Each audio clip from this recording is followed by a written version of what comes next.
Welcome to a very special Web DM. As always, I'm Jonathan Pruitt. We have Jim Davis and his wife, Emma Lambert. In D&D, you have race, you have gender. How about some sex on Web DM?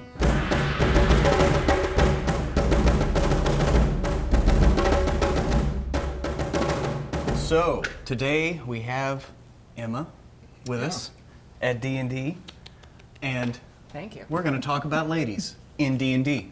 Yeah, we're going to talk about women in D&D. Women in D&D. All right. So, Emma, you're a woman. You've played D&D. Uh-huh. What are some of the stereotypes that float around about women in D&D from your perspective? So, the ones I've run into, there are two main female stereotypes. The first is DM's girlfriend. Yeah. Which you are. The DM's wife. DM's wife. You were a DM's girlfriend at one point. At one point I was. In reality. However, that does not a DM's girlfriend make. Okay. Let's say. Yeah. DM's girlfriend falls basically into two camps. One is the Yoko, who has too much influence over the campaign, gets special favors. Oh, yes. And generally takes advantage of their privileged status. Yes, exactly. Every time. Yes. Yeah.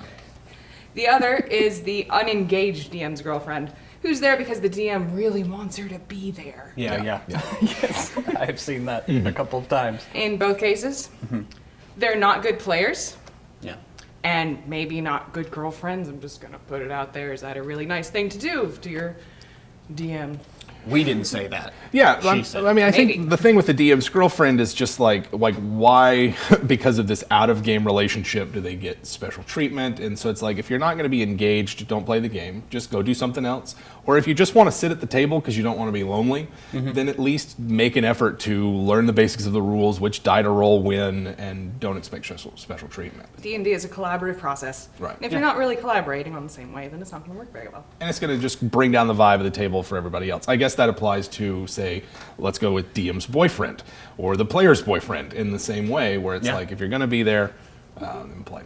Yeah, the other one is generally, it's something called the queen bee, if you've ever heard it, which is basically a woman who is looking to leverage their social power rather than necessarily play a game. Right. Sort of different than a DM's girlfriend because it tends to become sort of competitive. You start to get men at the table, talk about cat fights, and it all kind of makes me want to throw up. Just a little bit. Just a little bit? Just a little bit. Well, I think it kind of taps into this idea that for a lot of gamers, maybe when they were in high school, they're sort of socially awkward. Maybe they're not like one of the cool kids that have a lot of girlfriends or something. And so when there's a girl that shows up or a woman that shows up at their table, it can be weird for them. Like maybe they just don't have the practice. Yeah. Or they think that some special skill is needed in order to play with a woman when Dungeons and Dragons, and not something else. And it's just kind of like, well, I don't know. It results in some awkwardness. Well, and I think it's something to point out that the two main stereotypes you have for women in games aren't necessarily people who are invested in gaming or who are necessarily even good at gaming. Right. Whereas a munchkin stereotype or even a neckbeard stereotype, in some ways their problem is that they care about the game too much. Right. And At the expense of other aspects of their life. And that is not necessarily, at least stereotypically, seen as an option for women. Right. Yeah. So there's only kind of negative stereotypes for women in gaming, and then there's no like positive stereotypes. Like there's a connotation of the power gamer that, yes, they might be disruptive sometimes, but their mastery of the rules is so great. That's how they're disruptive. Yeah. They're just too good at the game. You're just too good at the game. They're just too good. Get out of here, Tiger Woods. Right. We're just trying to have a round of golf. And there's nothing comparable there's no comparable stereotypes for women, and at the same time, it's a game that seems to be inclusive. Yeah. And even from the earliest editions has inclusive language. Right. But very often that's not the practice that happens at the gaming table. Yeah, because like you said, D&D does have inclusive kind of gender-neutral language to it. But there's some other aspects of the book that kind of fall apart. Well, there's the first and second edition, or at least first edition different strength scores for male and female members of different races. Yeah.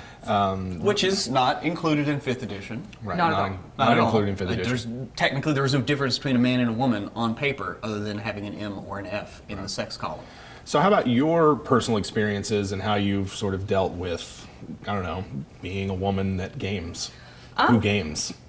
Yeah, my personal experiences, some have been fantastic. I've been gaming with you guys for like, what, 10 or 12 years? Yeah, been a long time. Been a very long time.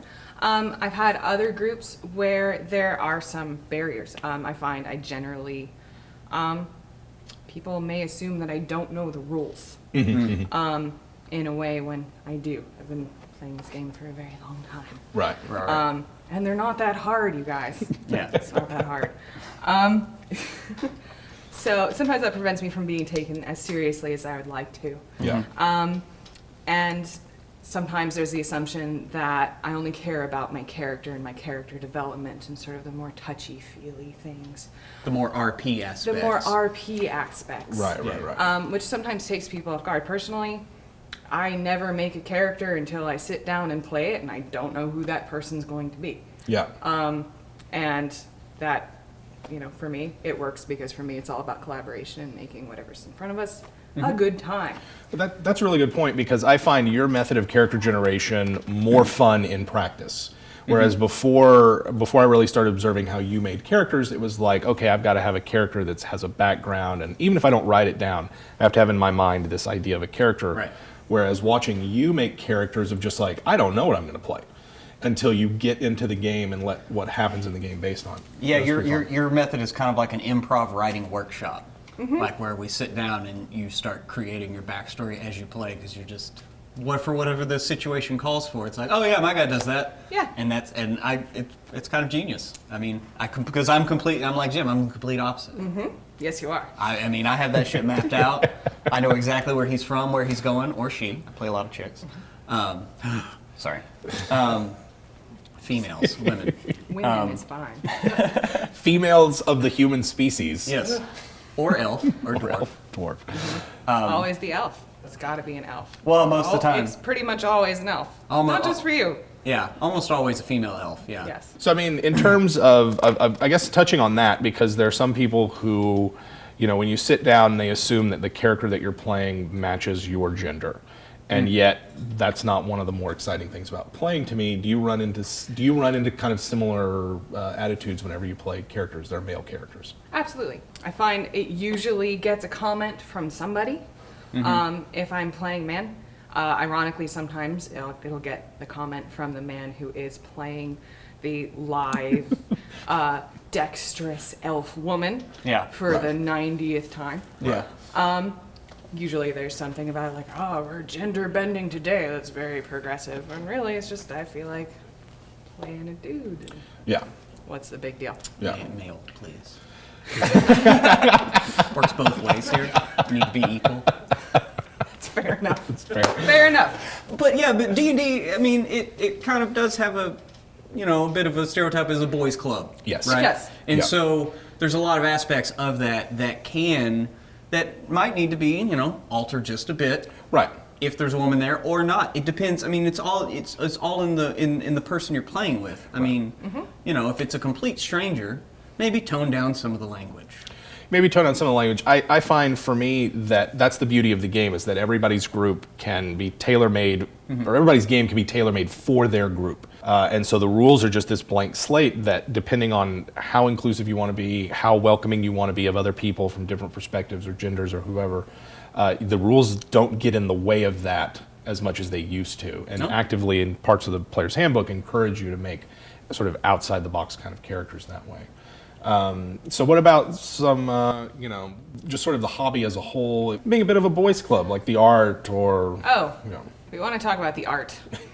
That's kind of a big subject, where the language in 5th edition in particular, and the art is trying to get that go the same way. It's getting a lot more progressive.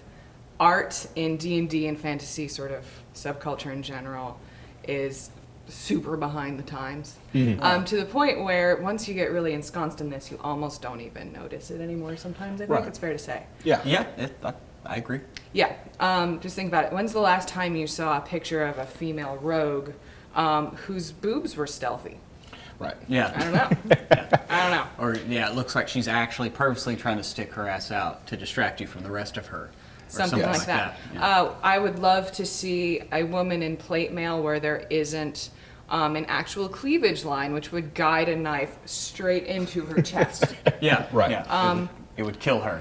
Yes. Better. It would be nice if that didn't happen. Even just generally, this kind of thing just comes up. If you Google image search for Storm Giant, D&D, is that it? Yeah, You get a picture of Christina Hendricks in a corset. Yeah, on the first that page. that came up when we were looking for images for our Giants show, and like it's like the 12th or 13th image of Cloud Giant is Christina Hendricks. It's just like, okay, all right. I mean, I find for me that a lot of the fan art is what drives some of the more sexualized art in Dungeons and Dragons.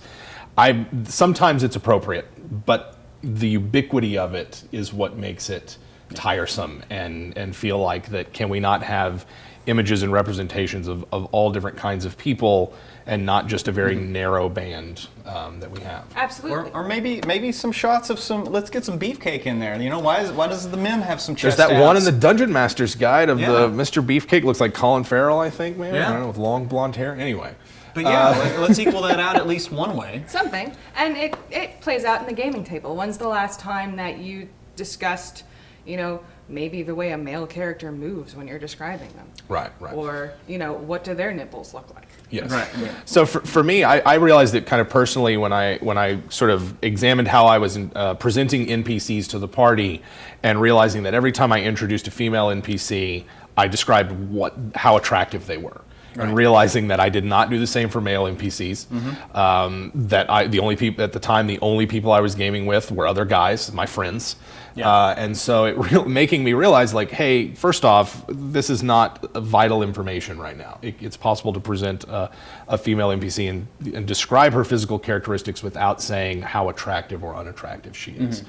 And to present that in language that's more neutral. Yeah. And then if the players want to make it, like if the players want to pursue an NPC in romantic sense, male or female NPC, to let them do that and let the players initiate how much of that attractiveness they want to bring into the game. Yeah, because sometimes it's going to be okay. Sometimes it'll be okay. And sometimes it's not going to be, and you just have to measure the temperature of that room. I've played with some people who are incredibly sensitive to anything like that. Yeah. Yeah. And it's more about just not putting it out there. Consider it's like being at work. Yeah. Wouldn't say anything until you know it's okay. Until you know it's okay. Yeah. And if it's not okay, then maybe think about why that's not okay. D&D is right here with gamer culture. Yeah. And there's always been a very inclusive side to this culture, and there's always been a very exclusive side to this Right. culture. Right. And it's something, if you're just getting into D&D, you need to know. Yeah. Because you're going to run into it at Yeah. some point if you're playing with people you don't know.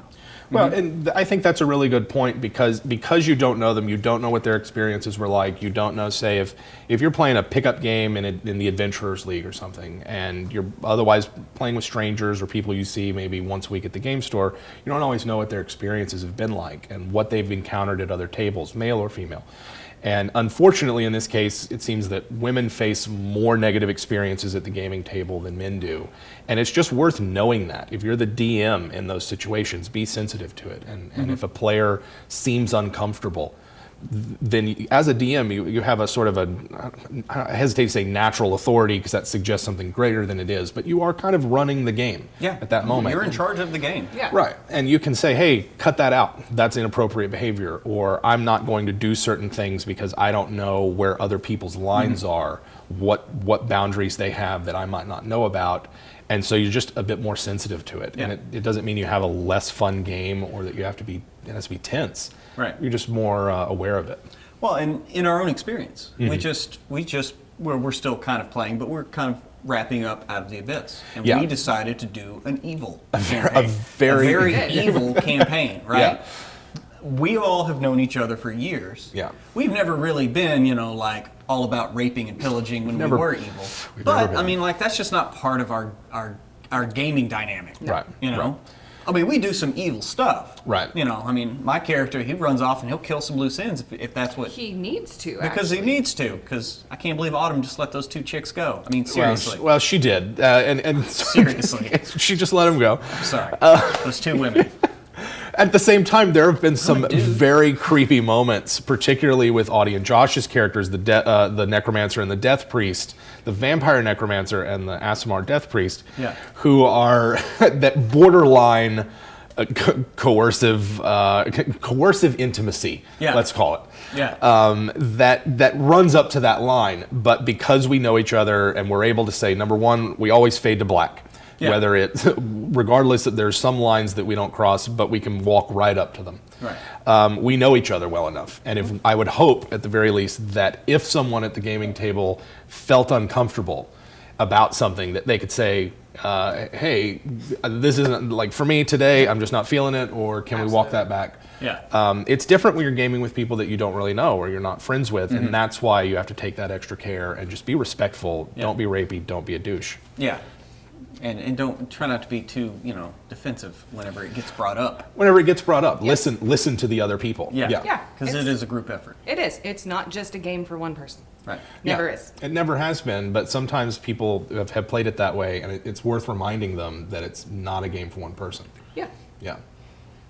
Well, good times. Sweet. All kind of all over the place. Was there anything we missed? It always feels all It's over always, the place. yeah, It does? that's what Yes. editing's for. Yeah. Okay. Travis will turn all of this See. mess into a coherent show. So once again, thanks for watching WebDM. Go ahead and subscribe. Let us know in the comments. Head on over to Facebook. Like us over there. Tell your friends about us. Come on back next time. We can't wait to see you. Have a good one.